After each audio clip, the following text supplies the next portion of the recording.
Hello everyone, Namaste and welcome to the Best Preparation, a big platform for learning English language.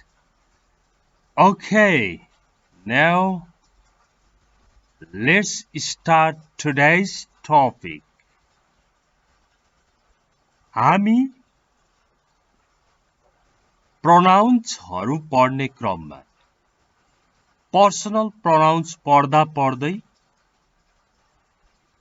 Distributive pronounce डेमोन्स्ट्रेटिभ प्रोनाउन्सहरू पढ्नै भ्याउँदैनौँ।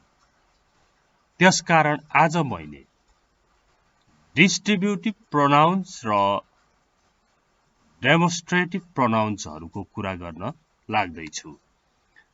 Distributive pronounce प्रत्येक वाचक सर्वनाम each, neither, either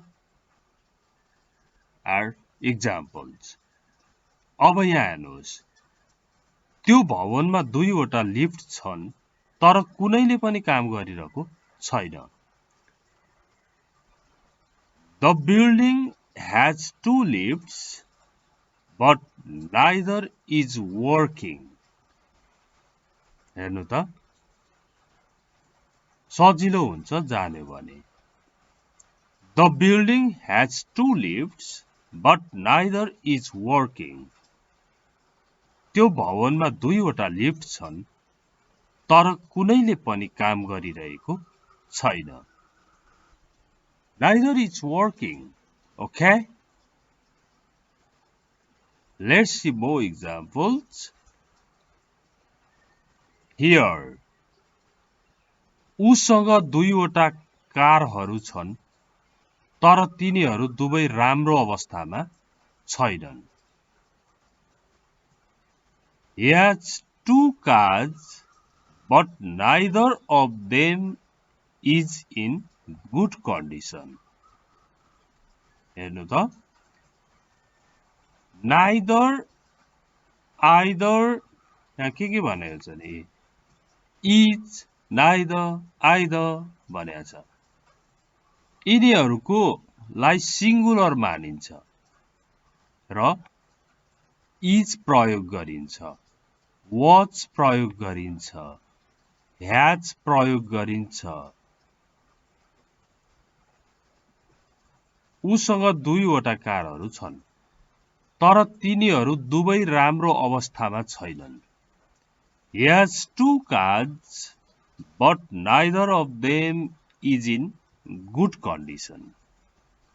Neither of them is in good condition. Okay?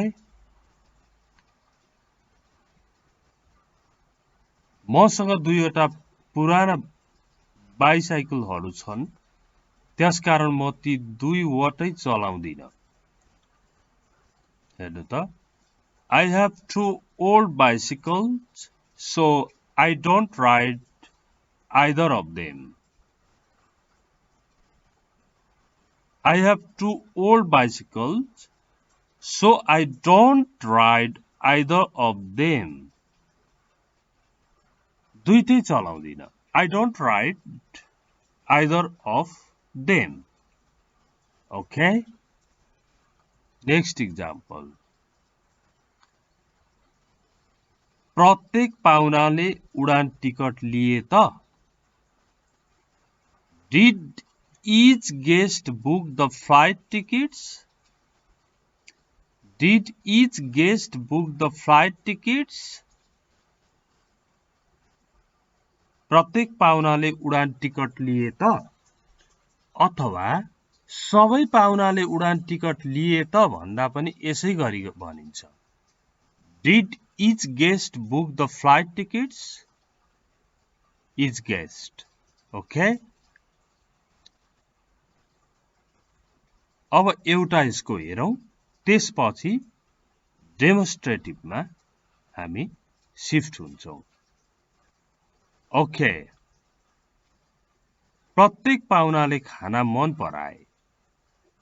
Each guest liked the food.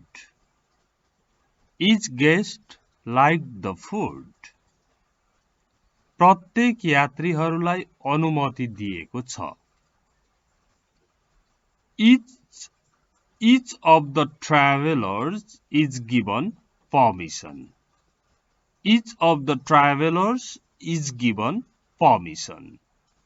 यहाँ travelers देख्दाखेरि यहाँ is हुँदैन होला नि जस्तो लाग्छ, फेरि यता हेर्नुहोस् इच लागिरहेछ। Okay? Each of the travelers is given permission. प्रत्येक यात्रीहरूलाई अनुमति दिएको छ। Okay. अब आयो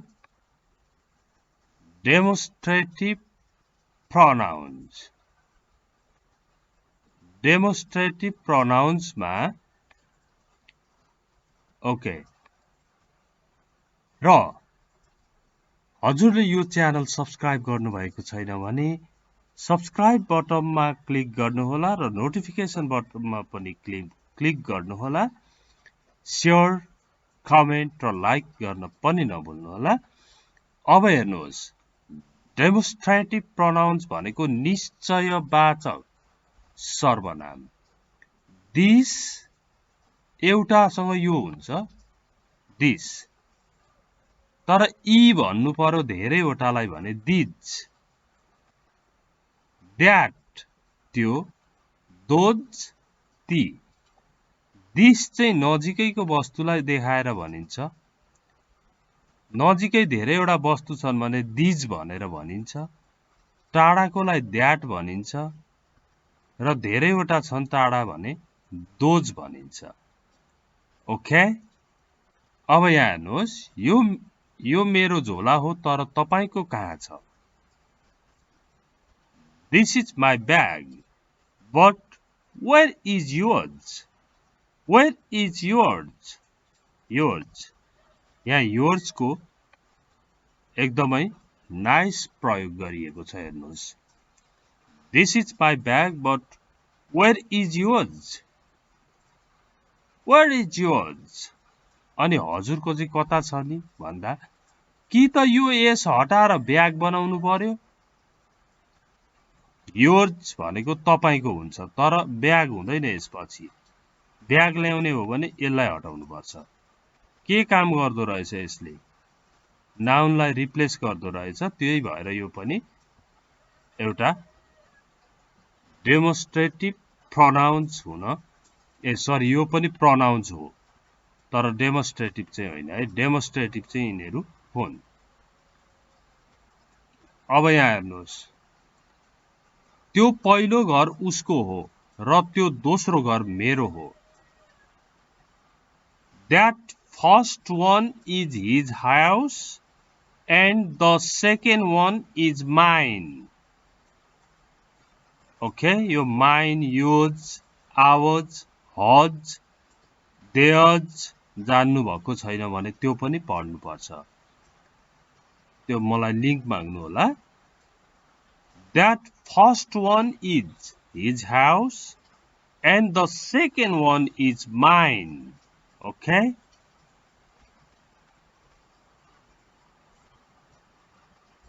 Number 3. These are your goods, but where are ours?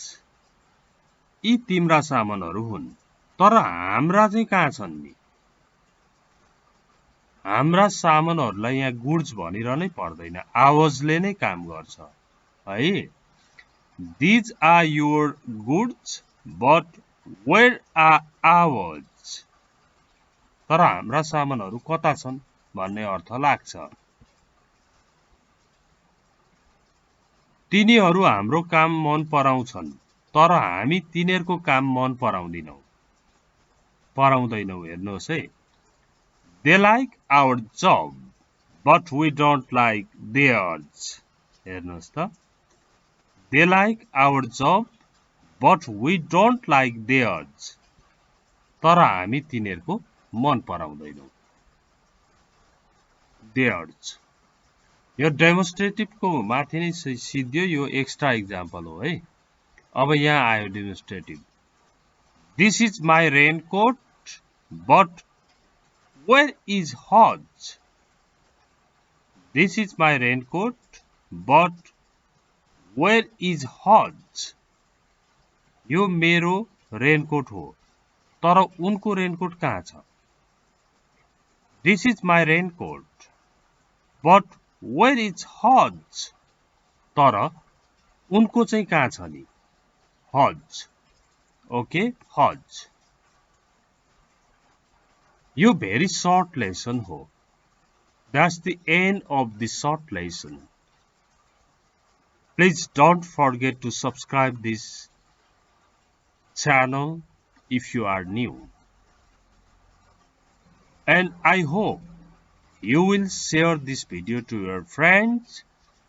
र कसैलाई अनलाइन क्लास नै लिन मन लाग्यो जुम क्लास भने मैले यो भिडियो भन्दा तल डेस्क्रिप्सनमा राखिदिएको छु एउटा लिंक त्यसमा फर्म भर्नु पर्ने हुन्छ. Thanks for watching it. Have a great day. Bye bye.